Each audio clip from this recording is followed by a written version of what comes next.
It feels good to be back, man. 3 weeks off from the barbershop, but nonetheless, it was a blessing. I was able to enjoy the birth of my newborn child and spend some time with the family. Make sure that the wife is, recovering well. But now I'm back in the shop, guys. And yes, I am doing haircut and beards now. I just require my clients to wear the mask until we get to that service on the facial hair. But right here, guys, usually, if you go back on my videos, he usually does a taper with waves. But I guess over, the break or even during the quarantine, he decided he wanted to switch things up, get some curls up top, and do a drop fade on the sides. Now, as you can tell, I'm creating my first guideline using my cordless Babyliss FX skeleton trimmers. And I want to contour the shape of his head. I want to kind of drop it towards the back. I don't want to take it too high in the back. But right here, this is my second guideline. I'm using my wall cordless seniors lever all the way open after I put that first initial guideline in.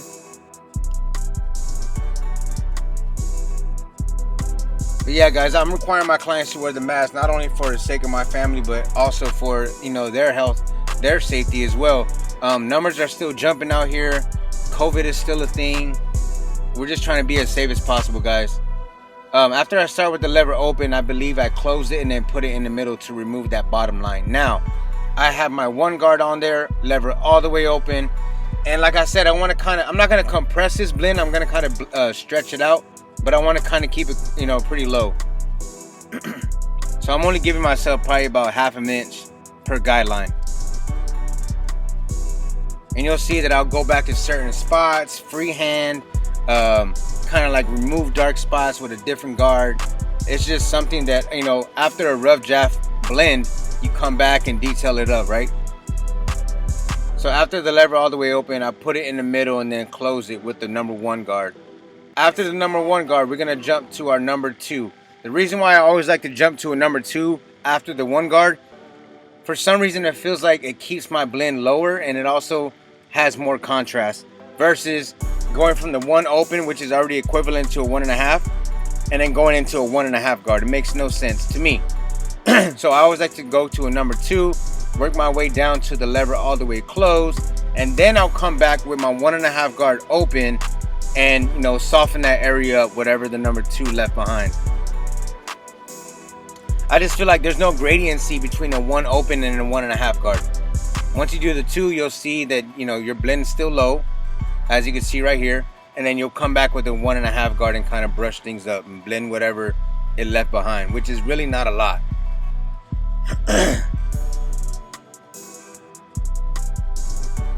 But man, it feels good to be back. I'm blessed and thankful that my clients, for their patience, and they waited for me. A lot of them booked ahead accordingly to my time frame that I was coming back.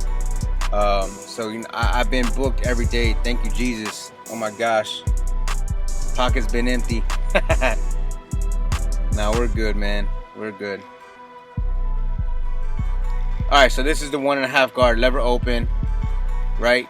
I'm kind of like not scooping, but I'm just kind of using the left side of the teeth and the right side of the teeth to blend whatever the two left behind.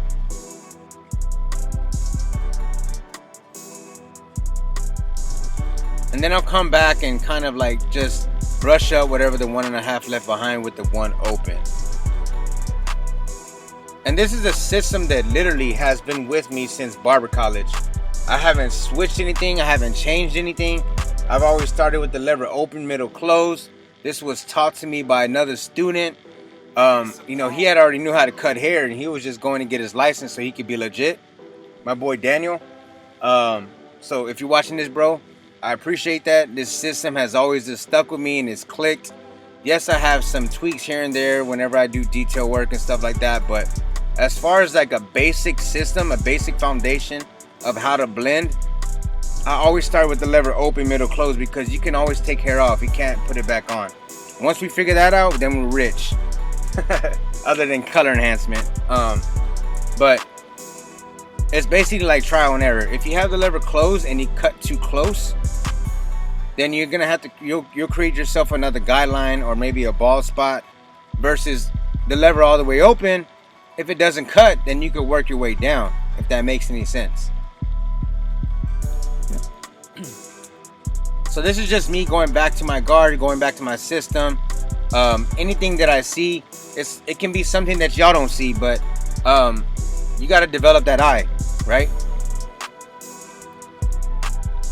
So right around here, the occipital bone area, you could tell it's, you know, it has like that wrinkle in the back. So I'm just making sure I stretch the skin, pull that back piece up, so I can get in the, you know, that little small crevice and blend everything together. But the blend is coming together, guys. I'm gonna sponge the top at the end. We're gonna do his beard.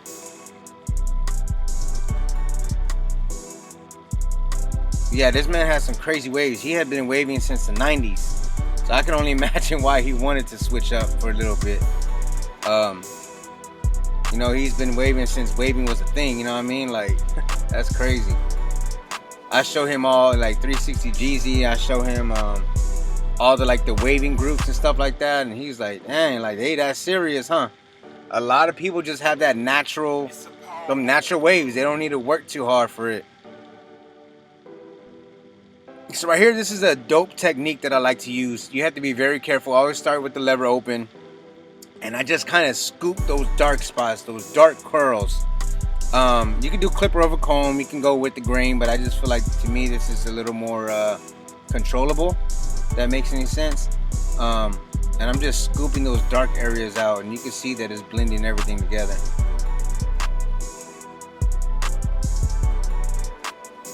Blurry. And then right here, so this is another technique, same kind of same result, right? Doing the clipper over comb, just using a fine tooth teeth at the end to kind of scoop that hair out. But basically what you do to one side, you do to the other, guys. For those that are watching this video that are really a big support to my channel and has been with me since day one, I recently dropped a video that was super transparent, super organic. I kind of let you into my personal life because at the end of the day, guys, I'm human.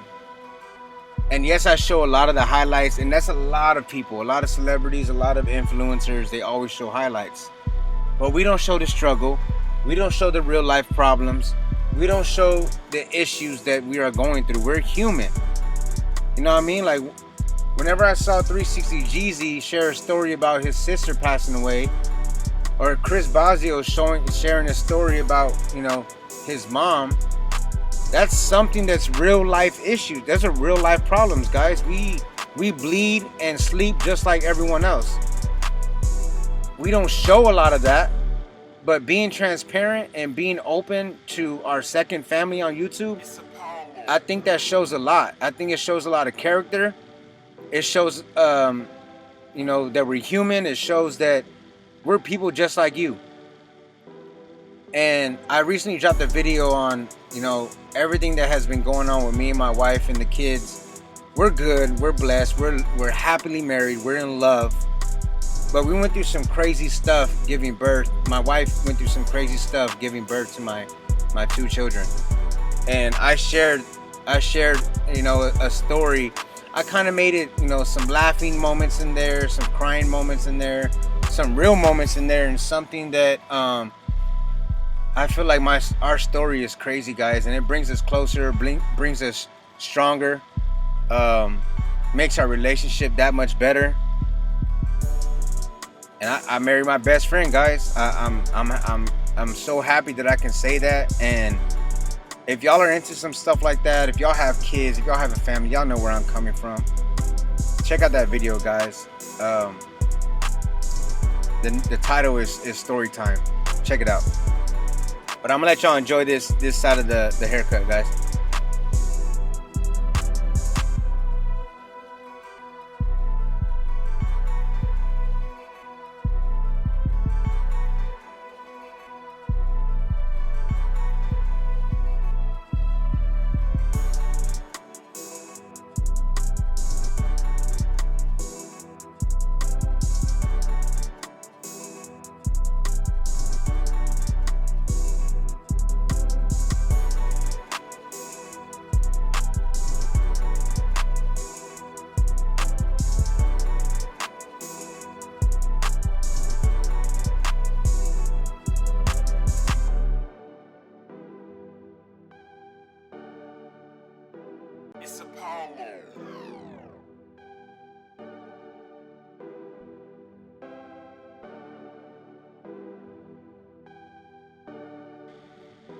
Watch these things hit like butter. S-Craft blends, JRL trimmers, the newest ones. I don't know the exact name, forgive me. But these things hit, man. These things hit like crazy. He has them set pretty sharp. He likes them to almost hit like razor blades. He has such a light touch when he's cutting that he can have his blades, you know, set pretty close.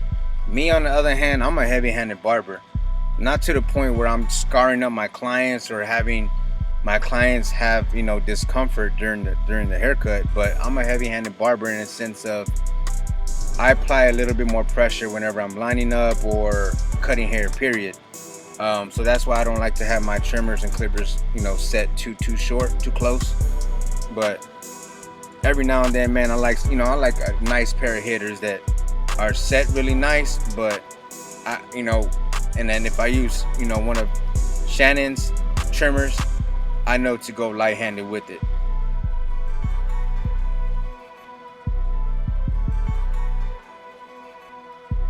We're gonna do some color enhancement on the lineup, on the beard as well.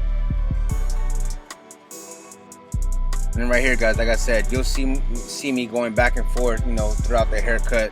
If I see anything, I'm gonna make sure I attend to it right then and there. I'm not gonna, because you can forget about it, right? Turn your client to the mirror, look in different directions, different angles, and detail up that blend.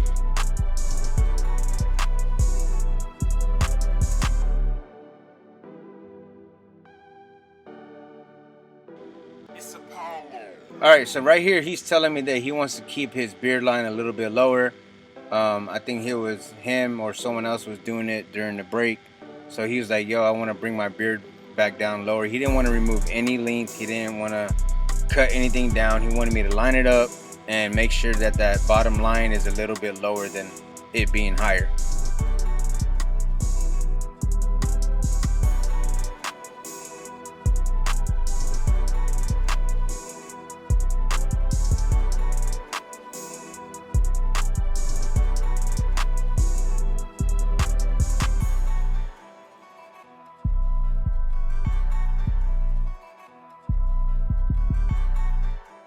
Just making sure we keep that beard line up as natural as possible. Don't want to go too low on it. Clean up anything around the goatee area and the mustache area. And then right here I switched to my cordless detailers because Shannon likes to have them things hitting like straight razor blades. So I have my trimmers, you know, set to where I can use them on different areas of the client and where there's no irritation or anything like that.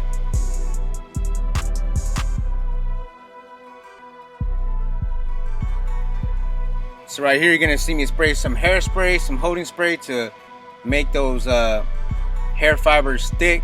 Then we're gonna line them up, and then I'm gonna basically cocktail it or add another layer of color enhancement whenever I throw the 245 no drip on there.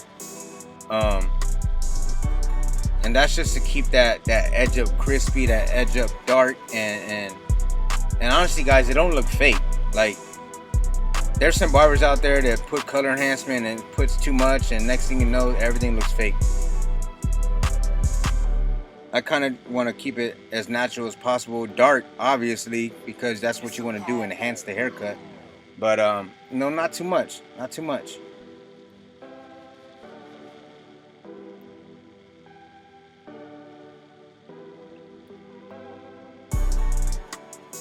Right here, I'm gonna do some shaving.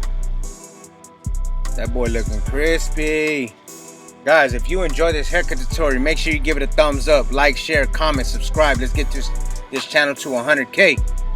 By the end of the year, guys, let's do it. Let's get it. If you learned something from this haircut tutorial, guys, I'm glad that I was some help. Make sure you hit that like button, notification bell, so you know when I drop a video. And as always, Team Gifted, stay gifted.